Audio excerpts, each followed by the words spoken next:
Institute of policy studies کے خالد رحمان بلا کے آدمی ہیں۔ مغربی اقدار اور روایات اور تہذیب و ثقافت کی یلغار میں ایسی سائنسی تحقیقات سامنے لاتے رہتے ہیں جو دنیا بھر میں پھیلے ہوئے جعلی اور بے بنیاد پروپیگنڈے کے ہول کو توڑ کر پیچھے چھپے بدنما اور کری مقاصد کو تشت ازبام کرتی ہے۔ میرے جیسے لاتعداد تشنگان علم کے لیے ان کے ادارے کا دم غنیمت ہے۔ آج سے تقریباً 15 سال قبل جب انہوں نے الزبتھ لیاگن کی کتاب excessive force power politics and population control کا ترجمہ شائع کیا تو میں خالد رحمان اور ان کے ادارے کا معتقد اور بے دام غلام سا ہو گیا۔ الزبتھ لیاگن نے یہ کتاب 1996 میں تحریر کی تھی۔ اس میں امریکی اور یورپی ممالک کی اس عالمی سازش کو بے نقاب کیا گیا تھا کہ دنیا میں آبادی کو کنٹرول کرنے کے تمام پروگرام دراصل دنیا میں مسلمانوں کی آبادی کو پہلے کم اور پھر کنٹرول کرنے کے لیے بنائے گئے ہیں۔ حیرت کی بات ہے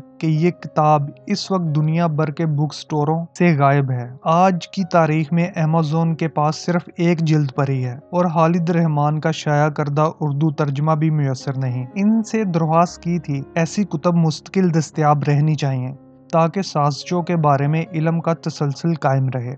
ایسی ہی ایک اور حیران کن اور انکشافات سے بھرپور تحقیق گزشتہ دنوں اس ادارے نے شائع کی ہے۔ یہ تحقیق پاکستان کے خلاف مذہب کی تبدیلی کے نام پر زہریلے پروپیگنڈے کے پیچھے چھپے ہوئے ہاتھوں اور مسئلے کی اصل حیت کو بے نقاب کرتی ہے۔ یہ تحقیق 78 صفحات پر مشتمل ہے جو ان کی ویب سائٹ www.ips.org.pk پر دستیاب ہے۔ اس کا نام ہے زبردستی مذہب بدلنا یا ایمان لانا، یعنی فورس کنورژن اور فیتھ کنورژن، جس کا ضمنی عنوان ریٹورک اینڈ ریالٹی بھی معنی خیز ہے، یعنی خوبصورت لفظوں کے جال میں چھپی ہوئی اصلیت۔ یہ تحقیق دراصل جرمن یونیورسٹی بیل فیلڈ اور قائد اعظم یونیورسٹی کے مشترکہ P H D scholar Ghulam حسین نے تحریر کی ہے۔ غلام حسین نے 10 سال بے شمار علاقائی شعبوں کے ساتھ ذات پات اور خواتین کے استحصال کے حوالے سے کام کیا اور ان کی لاتعداد تحقیقات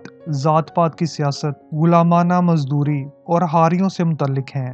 ان کی اس تحقیق نے گزشتہ 10 سالوں میں پاکستان کے خلاف ہونے والے زہریلے اور بے بنیاد پروپیگنڈے کے پس پردہ کرداروں کے چہرے سے نقاب الٹا ہے۔ رپورٹ اعلیٰ معیارات کی حامل ایک سائنسی تحقیق ہے جس میں اخبارات کی رپورٹوں اور پولیس کے مقدمات کا ریکارڈ، متاثرین سے براہ راست انٹرویو، دیگر محققین کی تحقیق سے استفادہ اور انٹرنیٹ کی دنیا کا وسیع مطالعہ کر کے حقائق جمع کیے گئے ہیں۔ رپورٹ کے مطابق 2010 سے پاکستان میں مذہب تبدیلی کے حوالے سے زبردستی کا تصور ایک خاص منصوبے کے تحت اچھالا گیا اور پھر اسے پوری دنیا میں پھیلایا گیا۔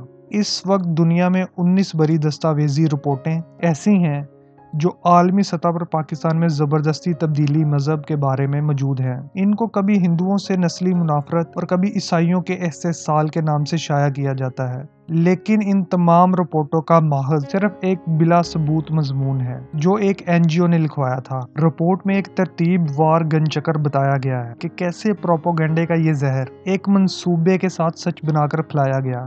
یہ گن چکر 10 سال قبل 2010 سے شروع ہوتا ہے جب ایک دو این جی اوز نے یہ خبریں پھیلانا شروع کی کہ سندھ میں ہندو لڑکیوں کو زبردستی مسلمان کیا جا رہا ہے۔ اس میں رابعہ علی کی رپورٹ کا ہر جگہ حوالہ ملے گا جس میں کہا گیا کہ ہر ماہ 25 ہندو لڑکیوں کو زبردستی مسلمان بنایا جا رہا ہے، لیکن اس رپورٹ میں ان لڑکیوں کے نام ہیں نہ ہی پتے، اور والدین کی بھی کوئی رپورٹ یا انٹرویو موجود نہیں۔ یہ رپورٹ کے جس میں کسی قسم کے کوئی ثبوت موجود نہیں تھے، اس پر ایمان لاتے ہوئے اسے ایک سچ بنا کر پاکستان کے انسانی حقوق کے کمیشن نے اپنی 2010 کی رپورٹ میں شامل کر لیا۔ پھر اس بے ثبوت رپورٹ کے ذریعے اس تاثر کو عالمی سطح پر پھیلایا گیا کہ پاکستان میں ہر ماہ 25 ہندو لڑکیاں زبردستی مسلمان کی جا رہی ہیں۔